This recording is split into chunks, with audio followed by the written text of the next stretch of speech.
Welcome to the Low Demand Parenting Podcast, where we drop the pressure, find the joy, and thrive, even when it feels like life is stuck on level 12 hard. I'm Amanda Diekman, author, autistic adult, and mom of 3. I'm not here as an expert, but a fellow traveler. Together, we're learning how to live more gently, authentically, and vibrantly in this wild parenting life. Welcome to the podcast, Jessica Slice. I'm so glad you're here. Thanks for having me.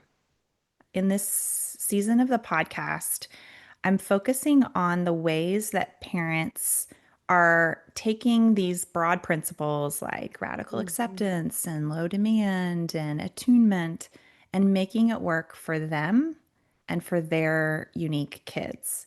Because the more popular this method gets, the more I see people using it as a litmus test or judging other people for not doing it right, or using black and white thinking of you got to be all in or you're not doing it, and all of that kind of absolutism. It just doesn't really work for families like ours. And as I asked you to come on, you were like, we do low demand, but we don't. And I love that. That is exactly the conversation I want to have with you. Yeah. So can you share with me a little bit about your parenting journey, what it's been like to practice this kind of parenting while disabled, and some of those kind of do and don't trade-offs that you make on the regular?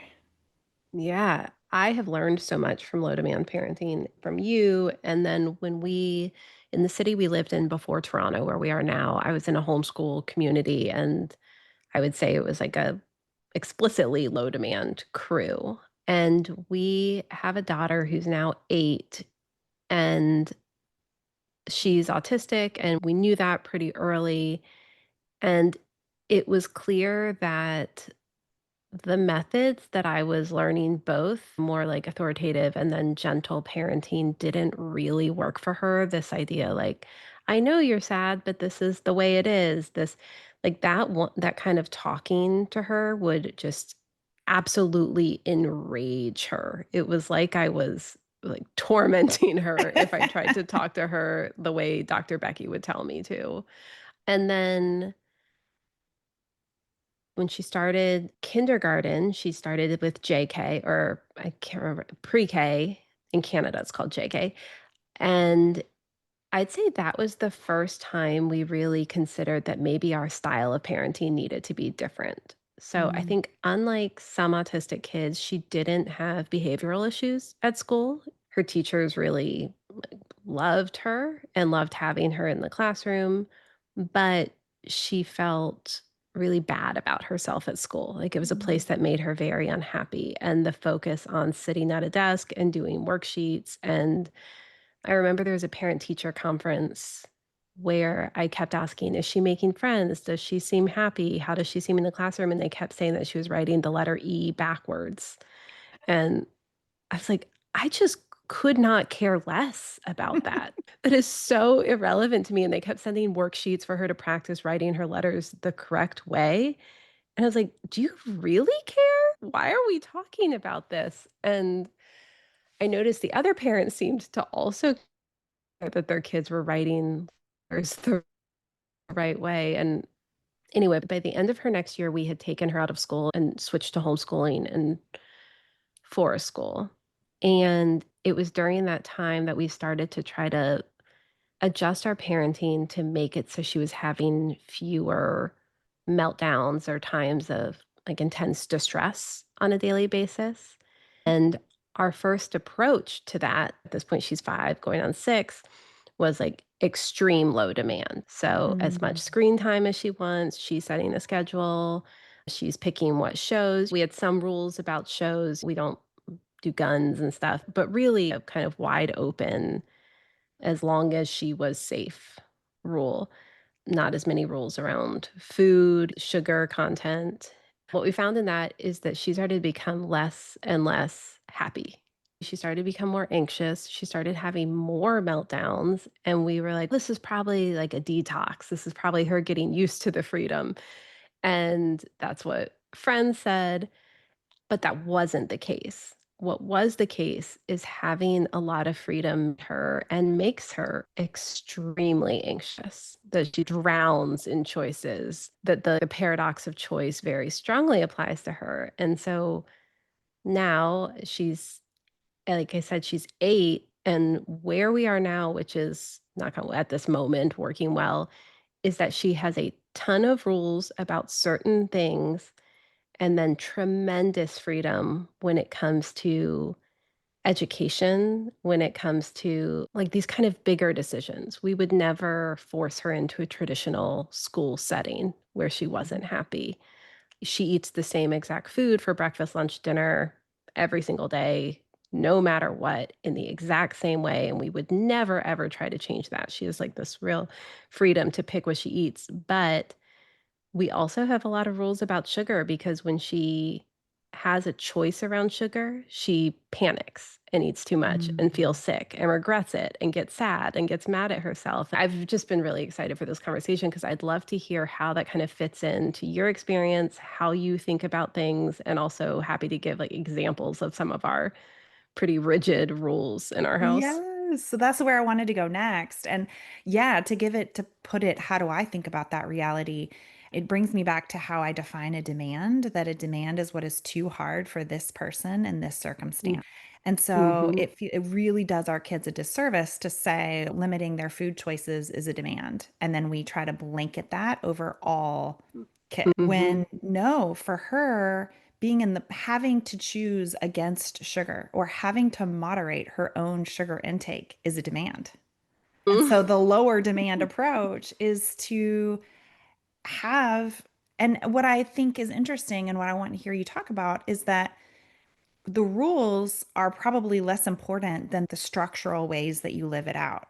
If Yep. you just had sugar around all the time, but then you were telling her, oh, no, you can't have that. You can't have that. That would Mm-hmm. be like super high demand. But instead, I'm Mm-hmm. Mm-hmm. guessing that, and I'd love for you to hear about how you actually change the scenario so that she's not being asked something, you weren't asking something of her that's too hard. No. So So the that's way what I meals think is yeah. the key. That's like magic of low demand is when we change Yeah. the structure so that we're not asking the too hard thing day after day. So tell me how you've done that because it sounds like you really have, and I see your wheels turning. Yeah, so I hadn't thought of it through that lens, and that's exactly right. So I'll give the example of TV. We have a TV in her what we call the Dugga room, and Dugga is a word we made up for any sensory thing that feels good for her autism, which is what she says. So we Give have me, one how of do you those, use Dugga in a sentence? It's like, that was is Dugga this awesome. is this Dugga? This seems like a real Dugga thing, or Mm. do you need a Dugga? I guess we use it as an adjective and a noun. But in her Dugga room, we have one of those swings. It's like a stretchy material hanging from the middle of the room that she spins on, and then she has a climbing wall and a nugget and her art supplies and a train set and the TV.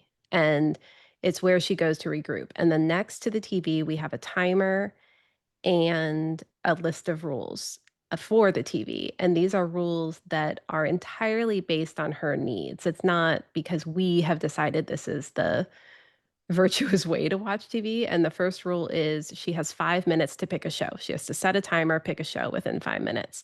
If Mhm. she has longer than 5 minutes, she is brought to tears by the decision pressure. But if she has Mhm. 5 minutes, she's good. We have found that's like the magic time. And what we've also noticed is if she picks a show faster, she'll set the timer and still make it go off because she enjoys the timer going off after she's picked her show. So sometimes we hear her go downstairs, turn on the TV, and then 10 seconds later, a timer goes off. We're like, "Okay." And then she can watch a show for an hour, and then after that hour, she can keep watching TV, but she has to create something, either a train set or art, because if she watches TV without limits, she gets starts to again get really anxious, and then the pressure to know when to stop feels like too much for her. And so we've said, "You can watch TV for as long as you want, but we need to see something you've created in Mm. any way." So she does paints or clay or art, And again, it feels so not the parent I imagine myself to be, is like, "Just show me what you've accomplished while you watch TV," but it has made her so much happier to watch TV in like, within this container. And then the other rule is she can't watch Prime Amazon Prime because you can't erase the option to buy things on Amazon Prime, and the Mm. temptation to buy things, is too upsetting for her to see all the things we do not own. So she can only watch platforms where there's not an option to buy anything. And there's that list of rules, and she sticks to it, and she is, like, very happy with her rules. When people come over, she shows them the TV rules, and they feel like her special little TV container. Mm. So when mainstream parents think about boundaries, it's very much what parents do to children based on their parental idea of what thriving looks like. How do you think about these rules? How do they interrupt that dynamic of this is how you should be, and thus I will make it so? I guess we haven't thought at all about how she should be other than we want her distress level lower. And so it's what are the things that decrease her level of suffering? And I Mhm. think that's the motivation behind every rule we make is how does she suffer and what can we do to prevent that and give her freedom within that suffering prevention. But I think it required us starting with 0 of, like, endless screen time, any food you want, and then figuring out, okay, now what are the things that hurt her instead of before we started at that point, she was going, like I said, to a traditional school. She wore a uniform. She did worksheets after school. We were very much just doing whatever we thought was the normal to do. And so it took erasing all that and then saying, okay, what are our edges or what works for the dynamic of this family? Yeah, it's so different. I was thinking about that with my how different my son and daughter are in terms of what Mhm. makes them feel safe. That my I have two sons, but one of them really struggles with any competition, even being in the presence of competition Mm. or being Mhm. with a person who is competitive with themselves. He Mm. doesn't have to be involved for it to be really Yeah. distressing. And so we've made a competition free home in order to accommodate that. But we've found lately that my daughter really thrives on a good race. She's Mhm. much more likely to take her supplements if I'm like, I bet you can't do it before I get back with your water refill. Mhm. Her eyes light up and her Mhm. energy skyrockets and she nails it and is so proud of herself. And so it really is, it's humbling in a way to realize just because I've got it mastered for one kid, it doesn't mean it applies to the other one. And that this parenting isn't a one size fits all, even within two kids who share all the same diagnoses. Like they technically have Mhm. the exact same neurotype and they couldn't be Mhm. more Mhm. different in what they need in order to thrive. And that really Right. challenges parenting, mainstream parenting culture, which says we have family rules. Like we don't hit in this house. And it's very Mm. Mhm. absolute, very blanketed, Mhm. universal. What we're talking about Yeah. is so customized. And it makes me think, I wonder if you could connect the dots for me about the way that you have found your own thriving within the disability community and with Right. an understanding of how ableism creates the shoulds for us. It creates these universal Right. supposed tos. I wonder how Well, those two conversations link up in your brain. I think that is the foundation of why this our version of low demand parenting works for Kay is that we talk about disability so openly in our house. I'm a wheelchair user. My disability is a big part of our family's life. My physical needs are a big part of conversation. And so when we say to her, and we say it like this, I don't know if it's right, but we say, your autism makes it hard for you to know when you're done picking a show. And so we're going to have this rule that you have to set a timer. And Because our family is stigma free with disability, that I'll say my disability makes it hard for me to lift the baby, or my disability makes it hard for me to stand up, or impossible. That when I say that, there's so little judgment in our house around disability. I know there is when she goes out into the world, but I think that makes it all much more tolerable because we're Mhm. all operating with our own limitations that we speak about openly. The other day, so my husband's autistic too, we got a package that had something that needed to be put together, and she called for me to help them, and she said, "These autistic hands," and she held up her hands and pointed to David and said, "They're not gonna put this together." And I was like, "Yeah, you're probably right. They're not." Oh my gosh, these autistic hands. I couldn't love that more. But I love it because she's not embarrassed. No, and my body, like, can't do many things, and so I think the disability taught me, or is always in the process of teaching me, to be okay with my own limitations, and that the standard for what it is to be a good worker or a mom or just person, what it is to have an interesting life, what it is to have a big life, all of those things. Like I'm constantly reevaluating and changing that. And I think it impacts how how Kay certainly, but I'm sure my baby eventually will view their own, like their own ability to be flexible with how to judge their lives. Mm. How much do you think that shame is a part of boundary setting for most families? Like you're articulating that you're taking the shame element out and able to state, like, hey, this is hard for you. No, I do not judge that it is hard. I do not think you should be anything other than who you are. This is Mhm. hard. And so here's the rule to protect you. Here's the rule to keep you thriving.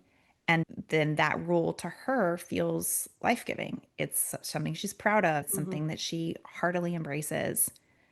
It's making me wonder how much Mm. shame clouds that whole process and makes it so much more difficult to be in that kind of life-giving relationship to rules or boundaries or limits. Or I know those are all, there's nuance to Right. each of those words and we could get into Right. that, but the presence of an external regulator, whatever that is, like her rule list, the fact that there's no Yeah. shame in the rule list, how important do you think that Oh is my in the god, that must process? be most of it, right? I think so much of parenting is this sense that there's a external like this crowd watching externally, and are you doing things in the right way, or is your kid good enough? Will they be okay when they enter the world? How close to what is normal are they, and how can you get them closer and closer to that? And I think disability is or can be an opportunity to reject the entire framework of normal. And then, so if you can build rules from within that, they feel totally different. I think you're right because we never say things like this is hard for I know you weren't implying that. We don't say this is hard for you, but that's okay. But there's just this, of course we don't say that because why would it not be okay? The whole family can't do different things. The baby can do almost nothing. And when well, I can do very little. Yeah, I it's just we're just our own unwieldy organism that we have different things in place to protect all of us. Currently at night, we right before bed, she gets under the covers in my bed with me and we set a timer for 5 minutes, another timer, and we look at baby videos of her. Mm. And at 5 minutes, David comes in and she can show him one video that we all watch together.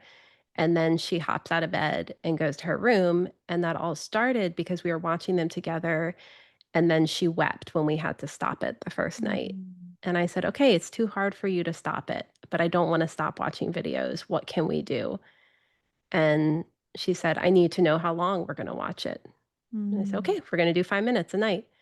And then every night she sprints in here and says, "Is it time for 5 minutes?" And Mm. I don't know. I think if I had the sense that she should be able to stop watching baby videos, like if I go back to that and I felt Yeah. embarrassed that my 8-year-old loses it if she can't continue watching baby videos, then the sense that she would get from me is you have failed and now we have to do this. But I Mm. think the sense that she must be getting is, okay, how can I make this not hurt? Yeah. It's that relief of suffering. Mm, That's often tell parents when you're dropping the right demand, our kids' first emotion is relief. And it can be really intense. There can be a kid who pretty much never wants to hug or say, I love you. When mhm, you let go of that one thing that's been causing them mhm, so much stress, sometimes they'll spontaneously burst into tears or mm, jump mm, into your lap and say, thank you, I love you. It's, it helps me appreciate that we really are sometimes in low demand, we become so on equal partners with our kids that we forget that mm, we are the parent, mm, holds so much power, that we know mhm, so much more than they do about some of these bigger picture life arcs that they just don't know mhm. yet. For them, Right. this expectation is the whole world. And when you let Mhm, it go, they're so overwhelmed with relief. That's what I'm imagining for her when you're like, okay, we set a timer for 5 minutes. It's like she's so relieved that she doesn't right. have to like find the ability inside to stop without distress. And I think my earlier perception was that low demand would be, I let us watch videos until she acknowledges it's time for her bedtime, which Mm, even if I went that route, it would that would not feel good to her knowing her. She would mhm. be getting more and more anxious, like, "When is this gonna end? I don't know, I don't know. Is it up to me? Am I tired? Am I not tired? Am I super tired?" And I just know her. I know that that option will not work. What do you wish that other parents, especially parents who might not share your exact circumstances, who haven't Mhm, done the work of de-shaming needs or embracing disability, what do you wish that they could learn from what you're sharing today about interdependence, flexibility, redefining what it means to do enough?